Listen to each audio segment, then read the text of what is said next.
ఓం శాంతి 31/7/2025 మధురమైన పిల్లలు, మీరు ఉదయమే లేచి చాలా ప్రేమగా బాబా గుడ్ మార్నింగ్ అని చెప్పండి. ఈ స్మృతితోనే మీరు సతోప్రధానంగా అవుతారు.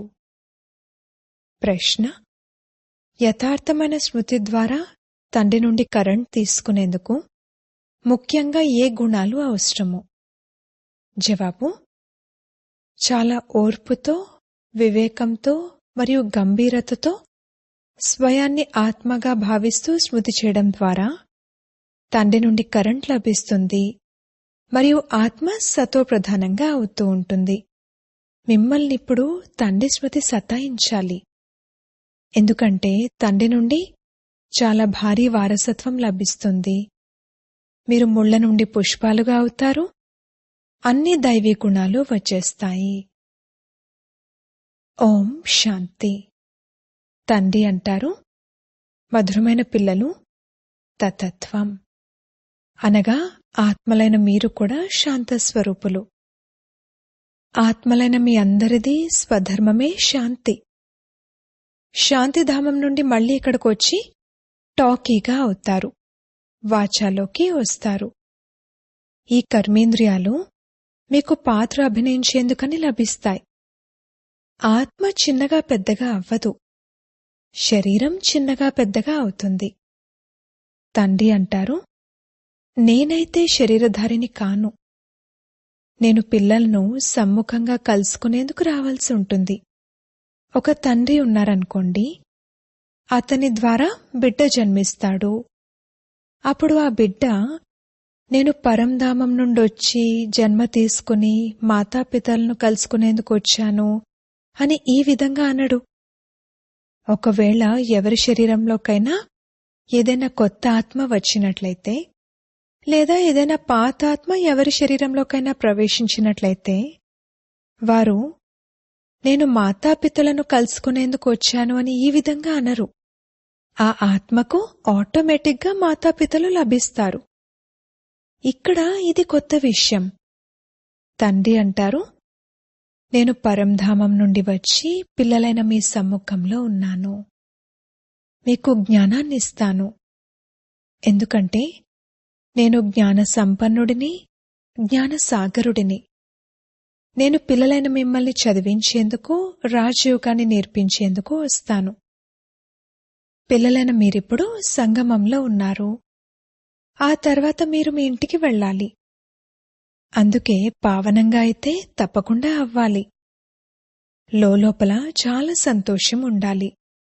ఓహో, అనంతమైన తండ్రి చెప్తున్నారు, మధురాతి మధురమైన పిల్లలు, నన్ను స్మృతి చేసినట్లయితే మీరు సతోప్రధానులుగా, విశ్వానికి యజమానులుగా అవుతారు. తండ్రి పిల్లలను ఎంతగా ప్రేమిస్తారు. కేవలం టీచర్ రూపంలో చదివించి ఇంటికి వెళ్ళిపోతారని కాదు. వీరు తండ్రి కూడా, టీచర్ కూడా. మిమ్మల్ని చదివిస్తారు, స్మృతి యాత్ర కూడా నేర్పిస్తారు. కావున విశ్వానికి యజమానులుగా తయారు చేసే, పతితులను పావనంగా తయారు చేసే ఇటువంటి తండ్రి పట్ల చాలా ప్రేమ ఉండాలి. ఉదయమే లేచి మొట్టమొదట శివ్ బాబాకు గుడ్ మార్నింగ్ చెప్పాలి.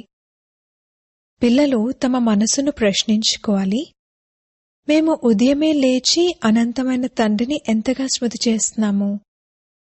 ఉదయమే లేచి బాబాకు గుడ్ మార్నింగ్ చెప్పాలి. జ్ఞాన చింతనలో ఉండాలి. అప్పుడు సంతోషపు పాదరసం ఎక్కుతుంది. ముఖ్యమైనది స్మృతినే. దీని ద్వారా భవిష్యత్తు కోసం చాలా భారీ సంపాదన జరుగుతుంది. కల్పకల్పాంతరాల కొరకు ఈ సంపాదన పనికొస్తుంది. మీరు చాలా ఓర్పుతో, గంభీరతతో మరియు వివేకంతో స్మృతి చేయాలి. మేం బాబాను చాలా గుర్తు చేస్తాము అని పైపైన చేసే స్మృతి గురించి చెప్తూ ఉంటారు, కానీ యథార్థంగా స్మృతి చేయటంలో శ్రమ ఉంది. ఎవరైతే తండ్రిని ఎక్కువ స్మృతి చేస్తారో వారికి కరెంట్ ఎక్కువ లభిస్తుంది, ఎందుకంటే స్మృతితో స్మృతి కలుస్తుంది. యోగం మరియు జ్ఞానం అనేవి రెండు విషయాలు. యోగం చాలా భారీ సబ్జెక్ట్. యోగం ద్వారానే ఆత్మ సతోప్రధానంగా అవుతుంది. స్మృతి లేకుండా సతోప్రధానంగా అవ్వటం అసంభవము.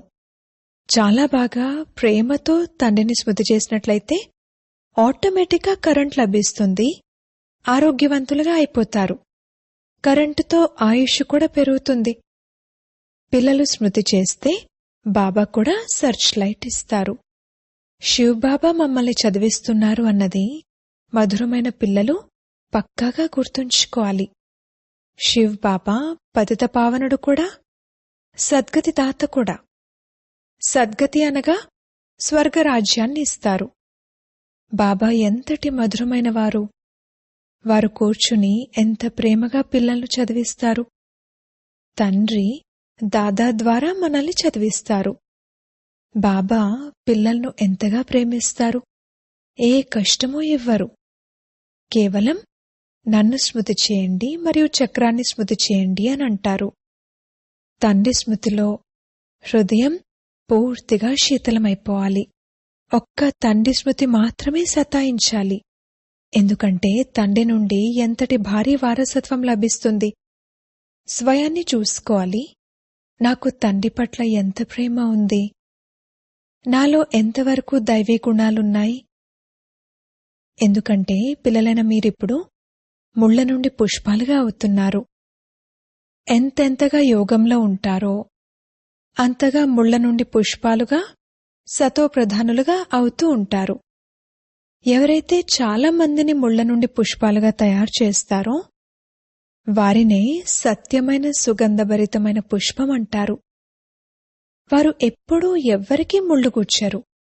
క్రోధం కూడా పెద్ద ముళ్ళు. అది ఎంతో మందికి దుఃఖాన్ని ఇస్తుంది. ఇప్పుడు పిల్లలైన మీరు ముళ్ల ప్రపంచం నుండి తీరానికి చేరుకున్నారు. మీరు సంగమంలో ఉన్నారు. ఏ విధంగా తోటమాలి పుష్పాలను వేరే పూల కుండీలోకి తీసి ఉంచుతారో అదేవిధంగా పుష్పాలైన మిమ్మల్ని కూడా ఇప్పుడు సంగమయుగమనే పూల కుండీలో వేరుగా ఉంచడం జరిగింది. ఇక తర్వాత పుష్పాలైన మీరు స్వర్గంలోకి వెళ్ళిపోతారు. కలియుగి ముళ్ళు భస్మమైపోతాయి. తండ్రి అంటారు, మధురమైన పిల్లలు, ఎంతగా మీరు అనేకుల కళ్యాణం చేస్తారో అంతగా మీకే ప్రతిఫలం లభిస్తుంది. అనేకులకు మార్గం తెలియజేసినట్లయితే అనేకుల ఆశీర్వాదాలు లభిస్తాయి. జ్ఞానరత్నాలతో వడి నింపుకుని మళ్లీ దానం చేయాలి. జ్ఞానసాగరుడు మీకు రత్నాలతో పళ్ళాలు నింపి నింపి ఇస్తారు. ఎవరైతే వాటిని దానం చేస్తారో వారే అందరికీ ప్రియమనిపిస్తారు. పిల్లలకు లోలోపల ఎంత సంతోషముండాలి. తెలివైన పిల్లలెవరైతే ఉంటారో వారంటారు, మేము బాబా నుండి పూర్తి వారసత్వాన్ని తీసుకుంటాము. పూర్తిగా అతుక్కుపోతారు. వారికి తండ్రి పట్ల చాలా ప్రేమ ఉంటుంది. ఎందుకంటే ప్రాణాలు ఇచ్చేటువంటి తండ్రి లభించారని వారికి తెలుసు. జ్ఞానం యొక్క వరదానాన్ని ఎలా ఇస్తారంటే దాంతో మనం ఎలా ఉన్నవారిమి ఎలా తయారవుతాము. దీవాలాగా ఉన్నవారి నుండి సంపన్నులుగా అయిపోతాము. అంతగా భాండాగారాన్ని నింపుతారు. ఎంతగా తండ్రిని స్మృతి చేస్తారో అంతగా ప్రేమ ఉంటుంది, ఆకర్షణ కలుగుతుంది. సూది శుభ్రంగా ఉంటే అయస్కాంతం వైపుకు ఆకర్షితమవుతుంది కదా. తండ్రి స్మృతితో తుప్పు వదిలిపోతూ ఉంటుంది. ఒక్క తండ్రి తప్ప ఇంకెవ్వరూ గుర్తుకు రాకూడదు.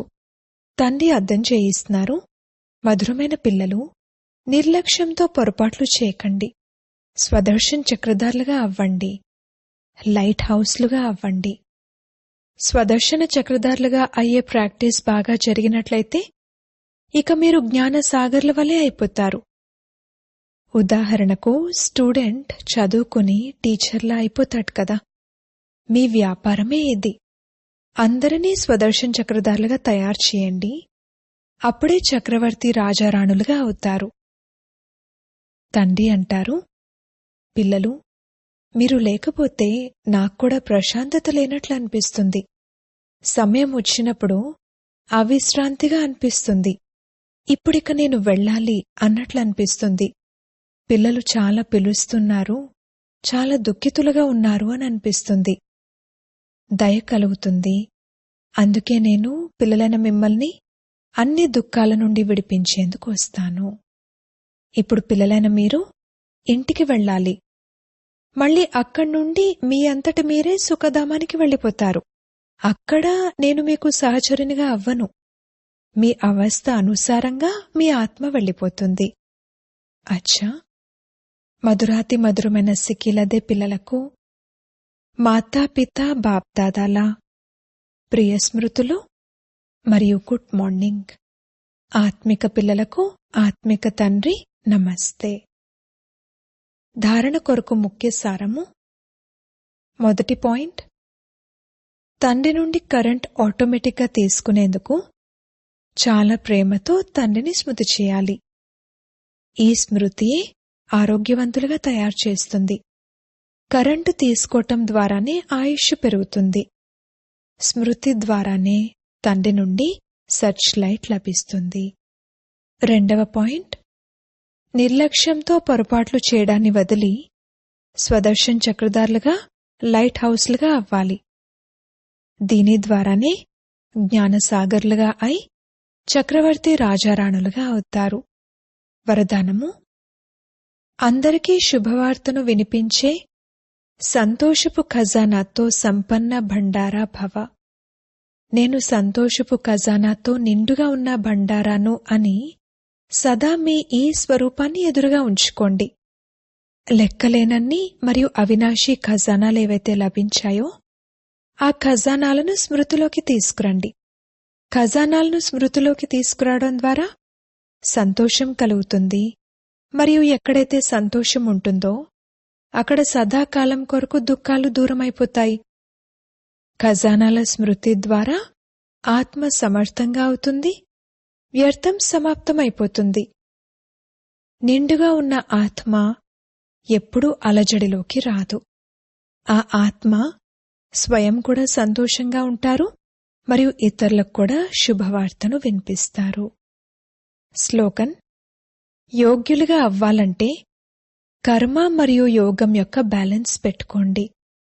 అవ్యక్త సూచనలు: సంకల్పాల శక్తిని జమ చేసుకుని శ్రేష్ఠ సేవకు నిమిత్తులుగా అవ్వండి.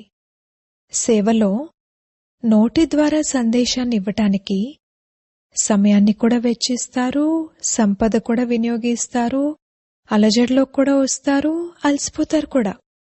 కానీ శ్రేష్ఠ సంకల్పాలతో చేసే సేవలో ఇవన్నీ రక్షించబడతాయి. కనుక ఈ సంకల్ప శక్తిని పెంచుకోండి. దృఢతా సంపన్నమైన సంకల్పాలను చేసినట్లయితే ప్రత్యక్షత కూడా త్వరగా జరుగుతుంది. డ్రామాకు సంబంధించిన కొన్ని గుహ్యమైన రహస్యాలు సందేశీ పుత్రికల ద్వారా. మొదటి పాయింట్, ఈ అనంతమైన ఫిలింలో, డ్రామాలో ప్రతి ఒక్క మనుష్యాత్మలో వారి వారి పొజిషన్ అనుసారంగా వారి పూర్తి జీవితం యొక్క జ్ఞానం లేక పాత్ర ముందే మర్జి రూపంలో ఉంటుంది. ప్రతి జీవాత్మలో తన మొత్తం జీవితం యొక్క పరిచయం లోపల మర్జయి ఉన్న కారణంగా సమయం వచ్చినప్పుడు అది ఇమర్జ్ అవుతుంది. ప్రతి ఒక్కరిలో తమ తమ సంపూర్ణత అవస్థ అనుసారంగా తమ పరిచయం లేదా పాత్ర ఏదైతే మర్జ్ అయి ఉందో అదే సమయం వచ్చినప్పుడు ఇమర్జ్ అవుతుంది. తద్వారా మీలోని ప్రతి ఒక్కరూ అంతా తెలిసిన వారిగా అయిపోతారు. రెండవ పాయింట్, ఈ అనంతమైన ఫిలింలో ప్రతి క్షణము గతిస్తున్న పాత్ర కొత్తదైన కారణంగా మీకది ఎలా అనిపిస్తుందంటే నేను ఇప్పుడిప్పుడే ఇక్కడికి వచ్చాను అన్నట్లుగా అనిపిస్తుంది. ప్రతి క్షణం యొక్క పాత్ర వేరుగా ఉంటుంది.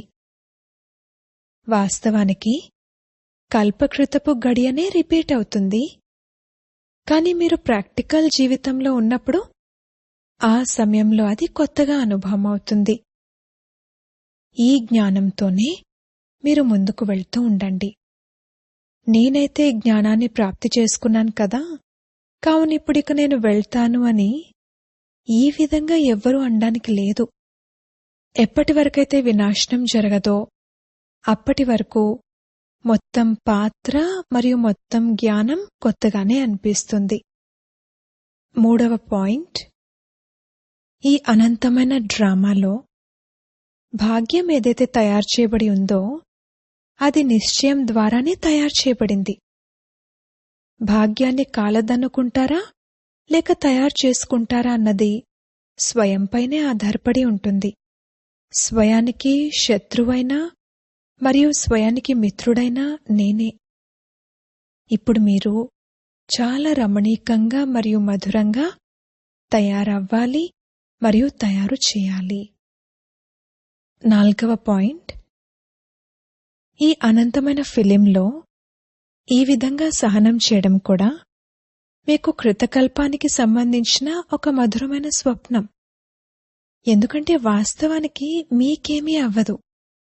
ఎవరైతే మిమ్మల్ని విసిగించారో వారు కూడా ఏమంటారంటే, నేను వీరిని ఇంతగా విసిగించాను, దుఃఖాన్ని ఇచ్చాను, కానీ వీరైతే డివైన్ యూనిటీ, సుప్రీం యూనిటీ అనగా దివ్యమైన ఐకమత్యం మరియు సర్వశ్రేష్టమైన ఐకమత్యం కలిగి ఉన్నారు, విజయీ పాండవులుగా ఉన్నారు.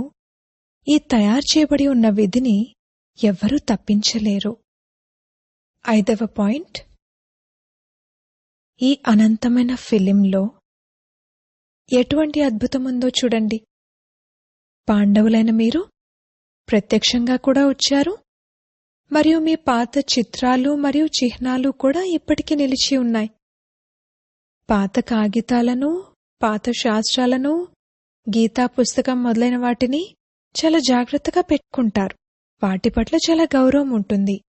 ఇటువంటి పాత వస్తువులుంటూ కూడా మళ్లీ కొత్త వస్తువుల ఆవిష్కరణ జరుగుతుంది. పాత గీత ప్రత్యక్షంగా ఉన్నప్పటికీ కొత్త గీత ఆవిష్కరించబడింది. ఎప్పుడైతే కొత్తది స్థాపన అవుతుందో అప్పుడు పాతది అంతమవుతుంది. ఇప్పుడు మీరు ప్రాక్టికల్గా జ్ఞానాన్ని జీవితంలో ప్రత్యక్షంగా ధారణ చేయడం ద్వారా దుర్గా, కాళీ మొదలైన వారిగా అయ్యారు. ఇక తర్వాత పాత స్థూల జడ చిత్రాల వినాశనం జరుగుతుంది మరియు కొత్త చైతన్య స్వరూపం యొక్క స్థాపన జరుగుతుంది. 6వ పాయింట్, ఈ అనంతమైన ఫిలిం ప్లాన్ అనుసారంగా సంగమం యొక్క మధురమైన సమయంలో అనన్యులైన దైవీ పిల్లలైన మీరే వికారాలపై విజయాన్ని పొంది వైకుంఠమనే మధురమైన లాటరీని పొందుతారు. మీ ఈ మస్తకం ఎంత భాగ్యశాలి అయినది! ఈ సమయంలో నరుడు మరియు నారి అయిన మీరు అవినాశీ జ్ఞానంతో పూజ్య యోగ్య దేవతా పదవిని ప్రాప్తి చేసుకుంటారు. ఇదే ఈ సంగమం యొక్క మనోహరమైన అద్భుతమైన సమయం యొక్క అద్భుతమైన పద్ధతి. 7వ పాయింట్, ఈశ్వరుడు సాక్షిగా అయి ఏం చూస్తూ ఉన్నారంటే, నేను ఏ పాత్రధారులనైతే అనేక ఆభరణాలు, నగలతో అలంకరించి ఈ సృష్టిరూపీ స్టేజ్ పైకి నాట్యం చేయడానికి పంపించానో వారు ఎలా పాత్రను అభినయిస్తున్నారు. నేను నా దైవీ సంతానానికి గోల్డెన్ మనీ మరియు సిల్వర్ మనీ ఇచ్చి చెప్పాను, ఈ ఆభరణాలను, నగలను ధరించి ప్రసన్న చిత్తులుగా ఉంటూ సాక్షిగా ఈ పాత్రను కూడా అభినయించండి మరియు సాక్షిగా ఈ ఆటను కూడా చూడండి, కాని చిక్కుకోకండి అని. కాని అర్ధకల్పం రాజ్యభాగ్యాన్ని అనుభవించిన తర్వాత మళ్లీ అర్ధకల్పం తాము రచించుకున్న మాయలోనే చిక్కుకున్నారు. ఇప్పుడు మళ్లీ నేను మీకు చెప్తున్నాను, ఈ మాయను విడిచిపెట్టండి. ఈ జ్ఞాన మార్గంలో వికారీ కార్యాల నుండి పరివర్తన చెంది నిర్వికారిగా అవ్వడం వలన ఆది మధ్యాంతాలు దుఃఖం నుండి విముక్తులై జన్మ జన్మాంతరాల కోసం సుఖాన్ని ప్రాప్తి చేసుకుంటారు. 8వ పాయింట్, మీకన్నా ఉన్నతమైన అవస్థ కలవారి ద్వారా ఒకవేళ ఏదైనా అటెన్షన్ లభించినట్లయితే దానిని రహస్యయుక్తంగా అర్థం చేసుకోవడంలోనే కళ్యాణం ఉంది. దాని లోపలున్న రహస్యాన్ని తెలుసుకోవాలి. అందులో తప్పకుండా ఏదో కళ్యాణం ఇమిడి ఉంది. ఈ పాయింట్ ఏదైతే నాకు వీరి ద్వారా లభించిందో అది పూర్తిగా యథార్థమని అనుకోండి. దాన్ని ఎంతో సంతోషంగా స్వీకరించాలి. ఎందుకంటే ఒకవేళ నా ద్వారా ఎప్పుడైనా ఏదైనా పొరపాటు జరిగినట్లయితే ఆ పాయింట్ గుర్తుకు రావడం వలన స్వయాన్ని కరెక్ట్ చేసుకుంటాను. అందుకే ఏ అటెన్షన్ అయినా కూడా ఎంతో విశాలమైన బుద్ధితో ధారణ చేసినట్లయితే మీరు ఉన్నతిని ప్రాప్తి చేసుకోగలరు. 9వ పాయింట్, ఇప్పుడు మీరు నిత్యం అంతర్ముఖులుగా అయి యోగంలో ఉండాలి. ఎందుకంటే అంతర్ముఖులుగా ఉండడం వలన స్వయాన్ని చూసుకోగలరు. కేవలం చూసుకోవడమే కాదు, పరివర్తన కూడా చేసుకోగలరు. ఇదే సర్వోత్తమ అవస్థ. ప్రతి ఒక్కరూ తమ స్థితి అనుసారంగానే పురుషార్థులుగా ఉన్నారు అని తెలిసినప్పుడు ఇక ఏ పురుషార్థి కోసమూ వాదన నడవకూడదు. ఎందుకంటే వారు తమ స్థితి అనుసారంగా పురుషార్థులు. వారి స్థితిని చూస్తూ వారి నుండి గుణాలే తీసుకోండి. ఒకవేళ వారి నుండి గుణాలు తీసుకోలేకపోతే వదిలేసేయండి. 10వ పాయింట్, మీరు సదా మీ సర్వోత్తమ లక్ష్యాన్ని ఎదురుగా చూస్తూ స్వయాన్నే చూసుకోండి. మీరు ప్రతి ఒక్కరూ వ్యక్తిగత పురుషార్థులు. మీరు మీ పైన దృష్టి పెట్టుకుని ముందుకు పరిగెడుతూ ఉండండి. ఎవరేమైనా చేస్తూ ఉండొచ్చు, కానీ నేను నా స్వరూపంలో స్థితి అయి ఉండాలి. ఇతరులెవ్వర్నీ చూడకూడదు. నేను నా బుద్ధియోగ బలంతో వారి అవస్థను తెలుసుకోవాలి. అంతర్ముఖత యొక్క అవస్థతోనే మీరు అనేక పరీక్షలలో పాస్ అవ్వగలరు. అచ్చా, ఓం శాంతి.